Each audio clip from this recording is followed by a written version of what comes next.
You're saying Super 7, give me great figures to which I can put on my shelf. If you don't, with you. Right. Look, I do have a rule for collecting. It's a hard rule, and it can screw me.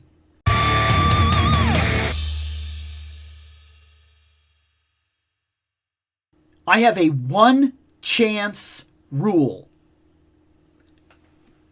What it is for collecting, this is one of my collection rules.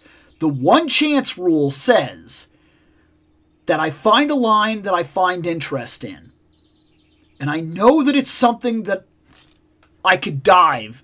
Like, there's a lot here. But is it worth it? Do I invest in a bunch of Mezco? Well, let me find one figure that speaks to me. One. That's it. You get one shot. And I know that sounds a certain way, but there's a lot of stuff out there nowadays. And you can't collect everything. You don't have the money for it. So, just like we just did with King Conan, and not this, I've already tested Super 7 before, but this would be the idea.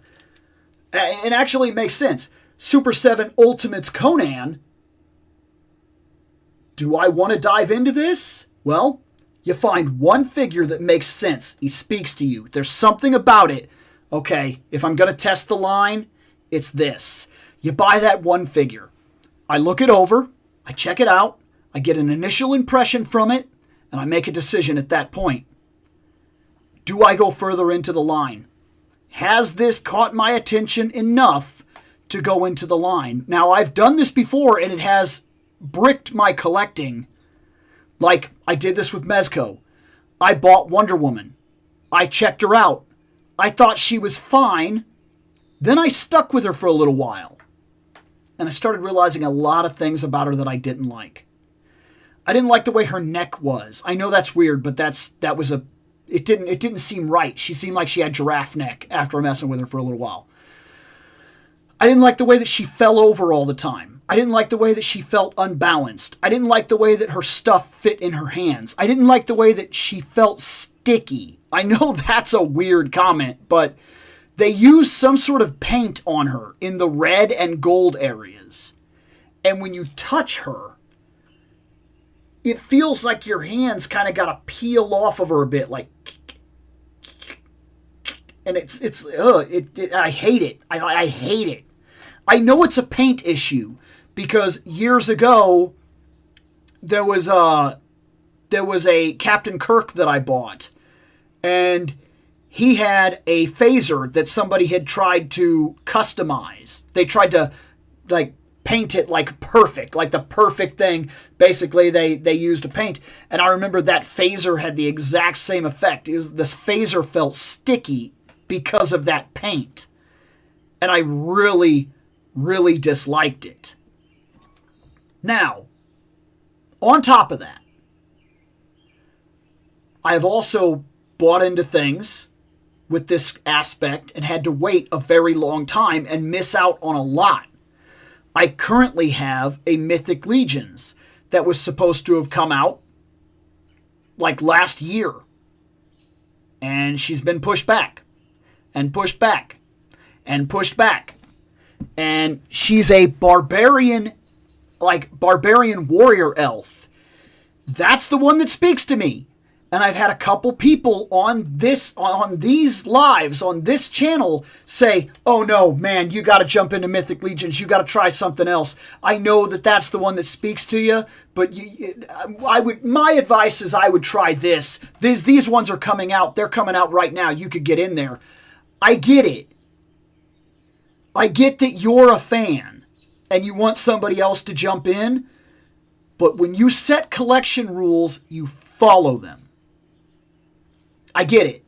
Because I fully understand. I understand where people are coming from. But if you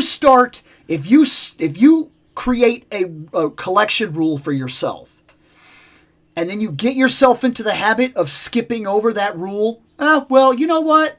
Yeah, I'm not worried about it this time. If you teach yourself to justify skipping out on your own collection rules, you may find yourself going down a rabbit hole that you cannot escape from later on. Like, it could screw you. So I'm pretty hardcore about these collection rules when I come up with one. When I set one, I stick pretty hard to them.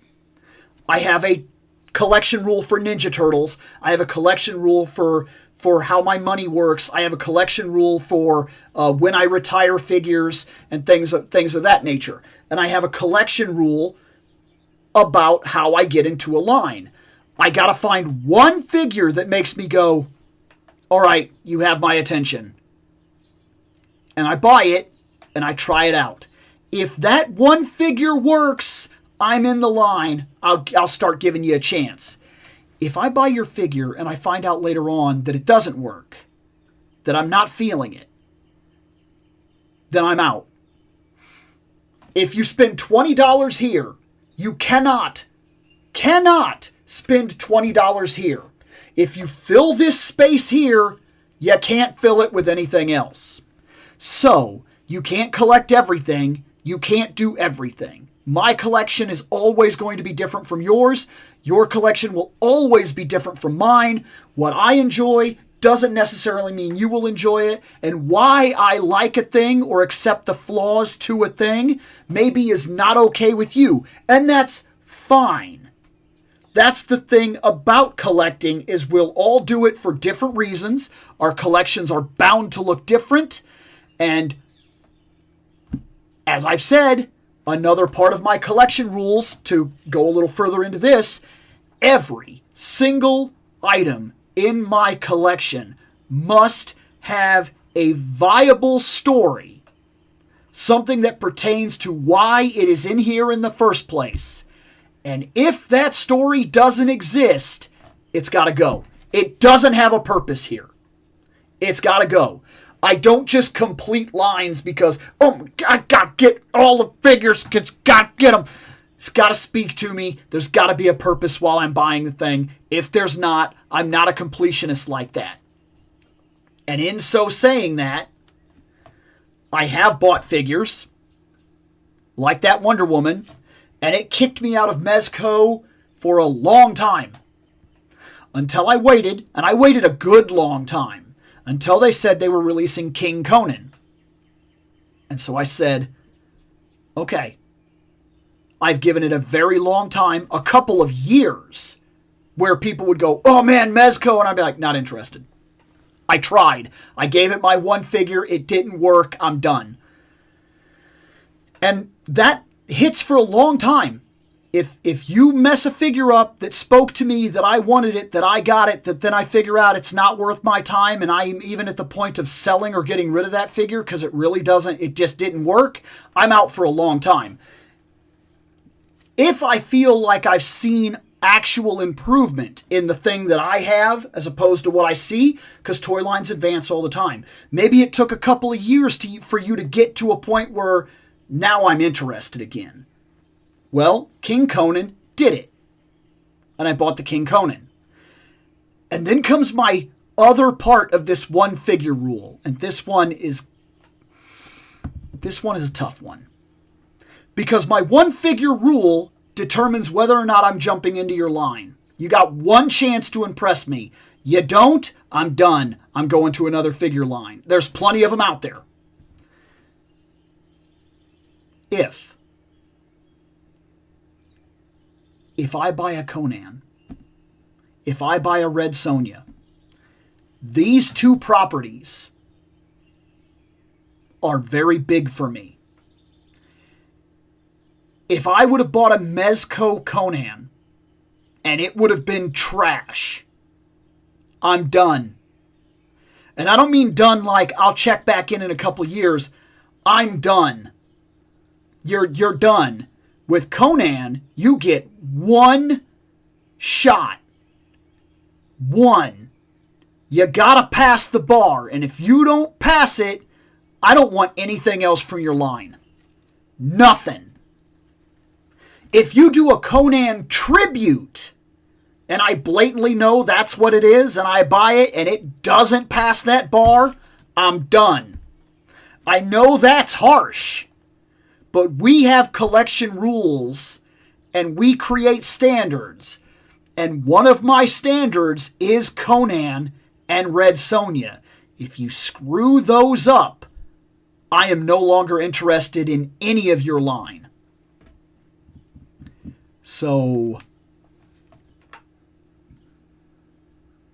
Brutal Realms, I've been watching you. You got some Barians coming, and I'm respecting what you're doing.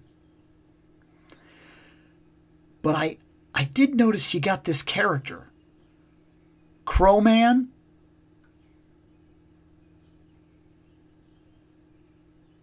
I know what that is. And I bought it. So I'm waiting. And when you get here, Cronan, I'm going to judge you. And it could be harshly. Because you will be the determining factor for whether or not Brutal Realms gets another single penny from me ever again. And I know he's a tribute. But don't screw that up. Because I know what he's supposed to be. Just saying. That's one of my hardest collection rules, and I stick by it 100%.